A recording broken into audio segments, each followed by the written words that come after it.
Hi everybody, we're back. I'm so happy you're with us for episode number 1 of 39 consecutive episodes of the best fishing that the Southwest and Southeast has to offer. For the next 39 weeks, we're going to be showing it all to you in both fresh and salt water, and it all begins with one of America's most popular and easy to catch game fish in the next half hour. Stay with us. The show comes your way right now.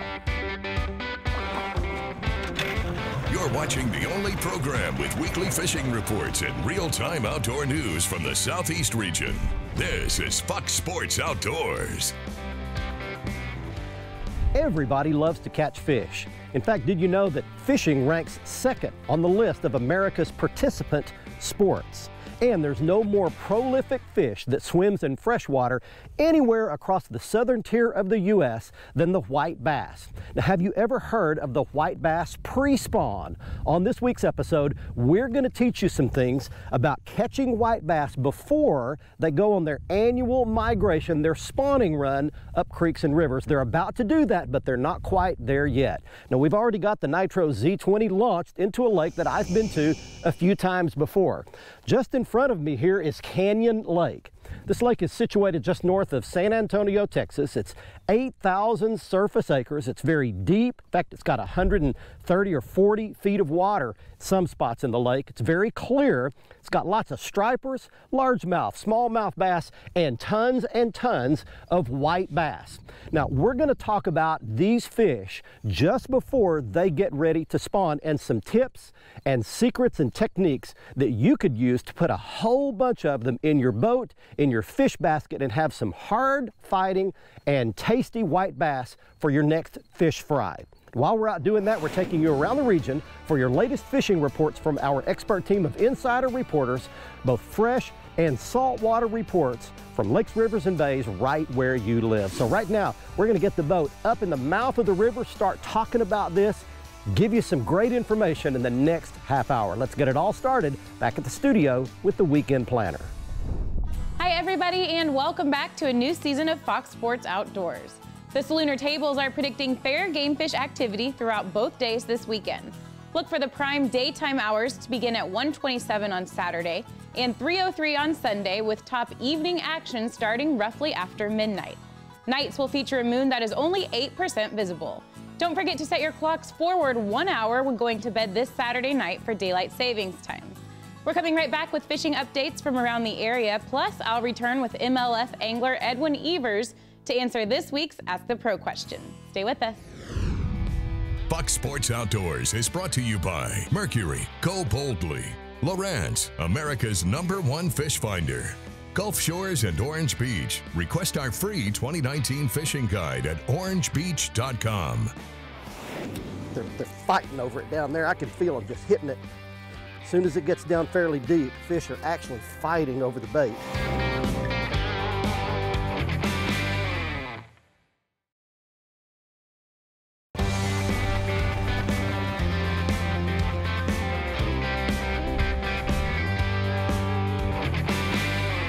Hey everybody, welcome back. Well, we're out on Canyon Lake getting ourselves situated, and first of all, when we talk about white bass in the late winter, very early springtime, you need to know that 90% of the fish are going to do what we call staging. They're going to get right in the mouth of the major rivers and major creeks that feed whatever reservoir you're going to be fishing on. So right now on Canyon Lake, we've come up right to where the Guadalupe River dumps into the main part of Canyon Lake. And we've situated ourselves right over the river channel. A lot of times these fish will gang up in big schools over the river channel, and the first thing I've noticed, as you'll see on my Lowrance HDS Live, is that we've got a huge school of fish right under the boat. So I'm vertically fishing straight up and down over the top of them. I'm opening my bail on my spinning reel and letting my bait just free spool down close to the bottom where these fish are all congregated.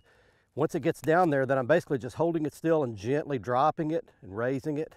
And they're fighting over it down there. I can feel them just hitting it. As soon as it gets down fairly deep, fish are actually fighting over the bait.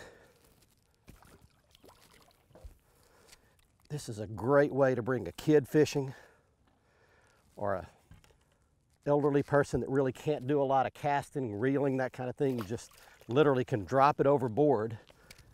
And the thing about it is it just takes quite a while for the bait to actually get down there.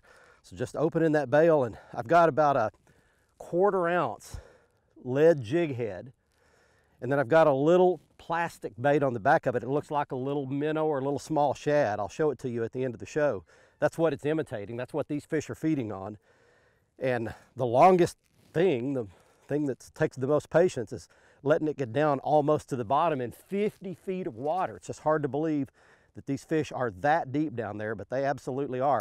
Once it gets down there, then again, all I'm doing is just lifting real gently like that and dropping it back. And I'm actually at times watching my bait. I can actually see my bait on my sonar, and the fish will just fight over it down there a lot of times. There's so many of them.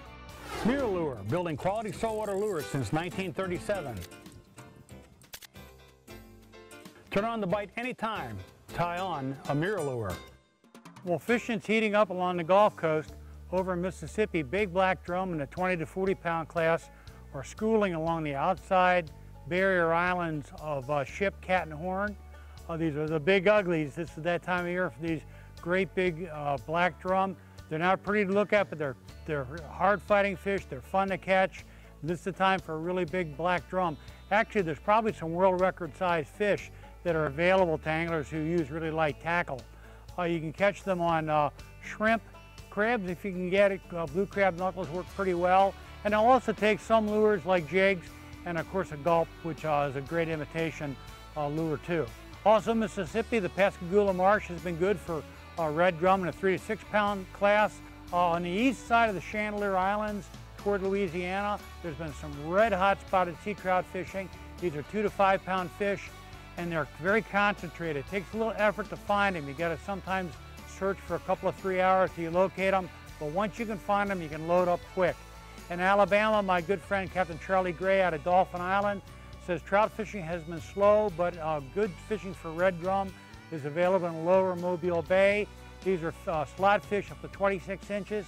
He's catching on 1/4 to 1/2 ounce swim baits, and sometimes with popping corks with shrimp imitating lures. In southeast Georgia, Captain Tim Cutting says catching mostly redfish around shell bars in the creeks. Well, that's it for the southeast coast. Get out in the water, fishing's starting to get good, and take a youngster with you when you go. They are just swarming. They're low, they're high, they're everywhere in between.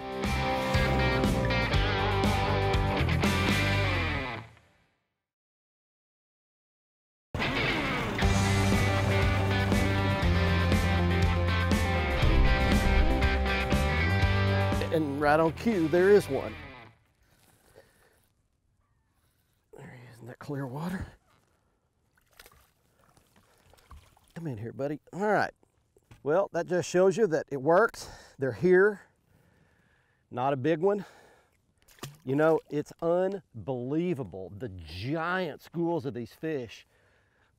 We just see them all over the graph. Look right here on my graph. I mean, they are just swarming. They're low, they're high, they're everywhere in between.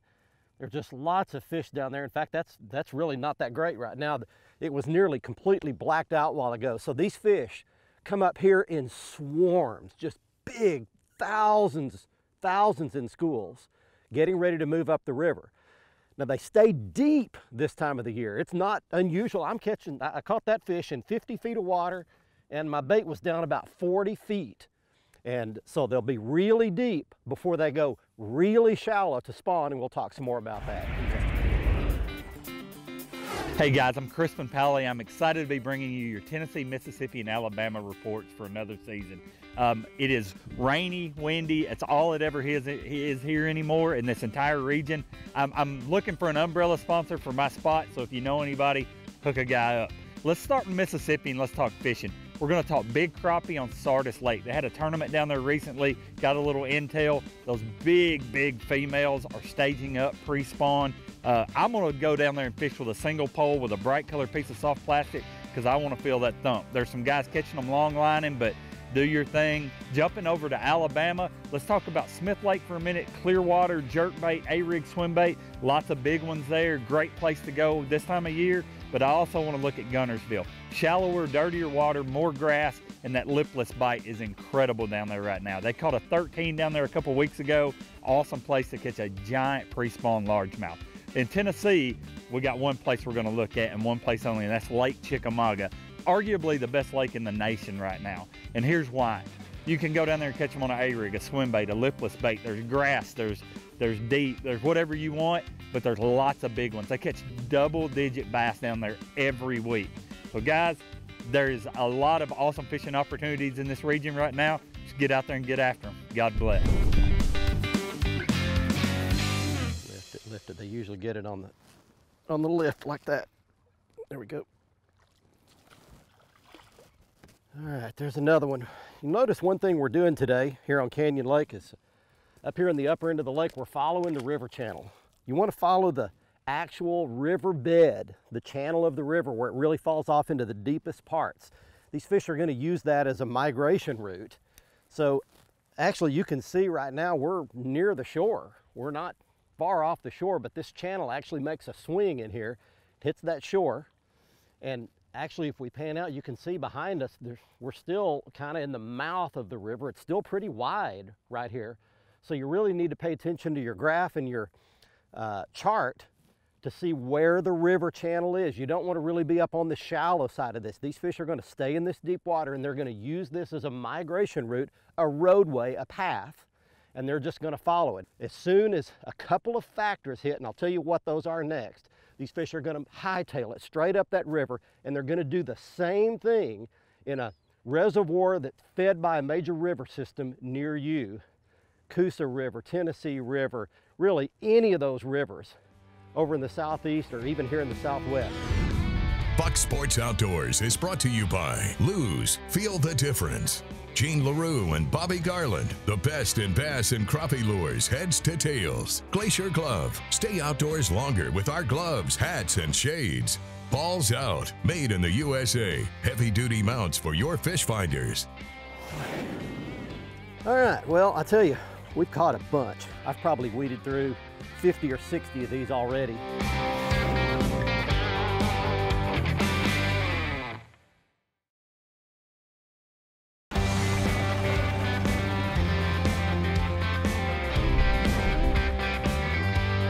Hit it. Got him. There we go. Come up here. All right, well, I tell you, we've caught a bunch. I've probably weeded through 50 or 60 of these already in the last hour and a half or so. Once you get in these and you find these schools, they're just thick in here. I told you that I would mention the two factors that are going to go ahead and pull these white bass up the river into shallow water and actually spawn, and that's water temperature and current. As the water temperature warms in the spring, the sun gets on the water, and that surface layer, the top 6 feet of water, really begins to warm up. That's going to pull them.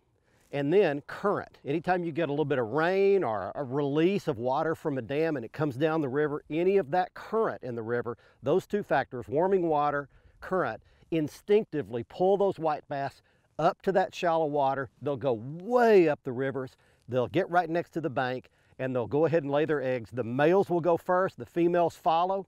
The females will free spray their eggs in the current, and then those eggs have a sticky substance on them that'll attach themselves to the rocks and the sand and logs and anything in the river. Then the males will come and fertilize those eggs, and you'll have a huge spawn of white bass up the rivers all over the southern part of the United States. It's a really neat process and a lot of fun to catch them this time of the year. It's a little tricky in the pre-spawn right now when they actually spawn up the river, and we'll do a show on the spawning and show you what that's like when they actually move up the river. But this is the precursor to that. Can be a lot of fun. A little tricky how to catch them like this, but you can do it. Hey folks, it's time for your Carolinas Report, brought to you by the Crazy Sister Marina, located on the waterfront in Murrells Inlet. We're the leader in water sports. We have been for years. Hey, it's that time of the year. Spring's coming up. You need to book your offshore charter. Visit crazysister.com and get your charter booked for April and May. The time of the year to get offshore and catch those fish offshore. Let's talk about some things going on. I tell you what, we're super excited to start our 2019 season, and once again, I'm super stoked to be your Carolinas reporter, but I want you to help me this year.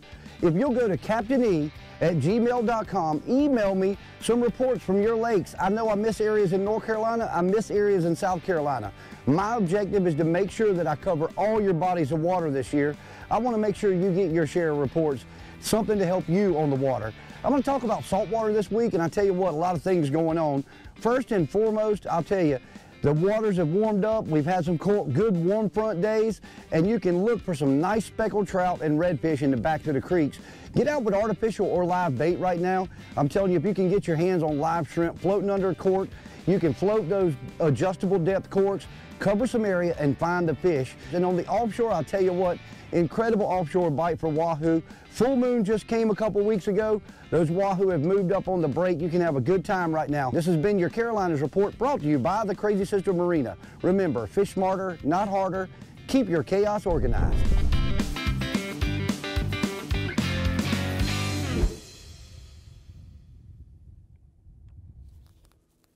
There's one. Another one. These fish have all been about the same size. They're not what I would call big white bass. There we go. It's been a lot of fun, and it's steady, non-stop action, one right after the next. That's a male, headed up to do his thing. Well, let me mention a couple of things here. I want to re-emphasize that this technique, what we're doing, this pre-spawn white bass fishing, will work all across the South. Any reservoir, any river system that's got white bass in it, this technique will work. Find them the same way, catch them the same way before they spawn. In this particular lake, this is not one of the lakes in Texas that's got some of the biggest white bass in it. They're just average size white bass, good eating. You can keep a whole bunch of them, take them home, fillet them, bring the kids out, have a great time doing this. Want to mention also, I'm rolling in some footage here of some stripers that I caught here. I did do a little striper fishing yesterday. Just went and did a little scouting around, found some fish schooling on top actually, and wound up catching several stripers. Now, again, I'll mention the stripers in Canyon Lake are not great big ones. The food system here is just not great. It's a real clear lake. The lower end of the food chain, the plankton that the low end little bitty minnows and all the forage fish feed on is just not really here, and so the fish don't grow big here, but there's a ton of stripers in here. And if you want to book a guide trip to this particular lake, you can contact my buddy Captain Steve Nixon. He can bring you out. He's got a great boat to do it. You can bring the whole family out, bring a corporate trip out, have a great time. You can catch a bunch of fish here. Canyon Lake is a numbers lake. It's not a big fish lake. So if you just want action, just want to catch something, and you want to have something to take home for the freezer and for the frying pan, Canyon Lake would be a good destination for you. You can contact Captain Steve at the information you see there on your screen. We'll put it up one more time at the end of the show as well. Go catch you some white bass. It's going to do nothing but get better through the rest of the spring. You can always watch our latest episode on the front page of our website at foxsportsoutdoors.com. Catch up on past episodes and learn about fishing techniques and new gear at our how-to page. Follow us on Facebook and Twitter for new fishing videos every day. Simply search for Fox Sports Outdoors and click the like button on Facebook and the follow button on Twitter. And watch a new episode every week on any device by downloading the free Waypoint TV app on your phone, tablet, computer, or smart TV.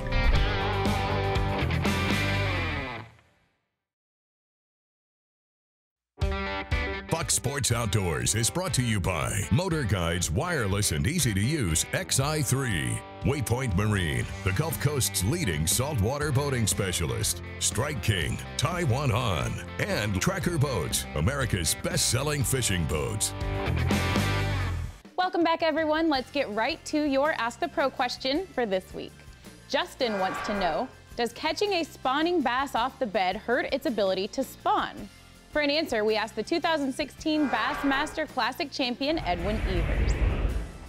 Hey, you know, the question is, hey, does it affect a spawning bass when you catch a spawning bass off the bed, weigh it in, then release it? It's absolutely not. It's been proven. There's documentation you know, those fish go right back and spawn. They may not swim all the way back to that specific spot, but there's been bodies of water that those fish will actually spawn on the next moon cycle a lot later in the year than you actually think. And I've actually had some tournament strategies catching spawning fish all the way up in June down in Texas that were spawning, you know, and it's fish that were weighed in there to release sites. So no, it doesn't have any effect. As long as you protect the fish and the fish lives, he's going to take off and spawn again. And that's one thing about a bass. They don't just spawn once. So many people think, man, you just caught that fish off that bed and all its eggs are right there. Those bass, we have learned through the years, they spawn multiple times, not just one time. Thank you, Edwin. If you want some help from one of the pros, simply go to foxsportsoutdoors.com and follow the Ask the Pro link to submit a question. Now it's time to find out who wins this week's Big Catch of the Week. We're back at the boat ramp, and every week we pick somebody's big fish photo to get their 15 seconds of fame on television on the Big Catch of the Week contest. I'll tell you how to send in your photo in just a second, but first, here's this week's winner. He is Willie Neely of Homewood, Alabama, showing a 25-pound Jack Crevel. He caught in the Biloxi Marsh off Mississippi.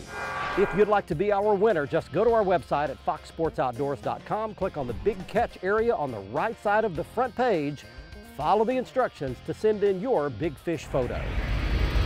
Next up, here's some of the gear that we used to catch the white bass dead sticking with this technique we used on this week's show. It begins with the best spinning outfit that Lew's has ever introduced to the market. This is the Team Lew's Custom Pro Speed Stick Rod and the Team Lew's Custom Pro Spinning Reel. This is a 2000 size reel, perfectly matched combo. Again, the best, smoothest, highest end spinning rod and reel that Lew's has introduced to the market. I had it spooled up with 10-pound test fluorocarbon line, and then here's the little dead sticking bait I used. This is a 1/4 ounce lead jig head, and on the back of that is a Bobby Garland slab slayer, and it's the big one in a 3-inch size. I love the chartreuse and pearl clear fluorescent color. Who is Rick Moranis? You might not recognize the name, but you will when I tell you the movies he starred in. He starred in Ghostbusters in 1984, Little Shop of Horrors in 1986, and Honey, I Shrunk the Kids in 1989. But in 1991, life dealt him a very tragic blow when his wife passed away from cancer, leaving him the single father of 4 kids. Rick Moranis did something very unusual. He walked away from his career to be a full-time dad. He wrote this: 90% of success is just being there. When my kids came home, there was music and lights were on and there were great smells coming out of the kitchen. It was a joyful place to be, and that's what I wanted.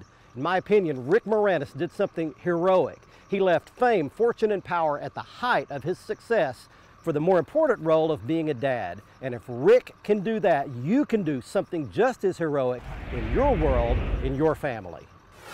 And one last time, if you'd like to book your own guide trip here to Canyon Lake to catch stripers and white bass, you can contact Captain Steve Nixon at the information you see on your screen. There's his website, telephone number. Get in touch with him. Come on down to Canyon Lake and have some fun. Hey, thanks for joining us for this week's episode. We'll see you next week. Until then, I'm Barry Stokes saying be safe, have fun. Bye-bye, y'all.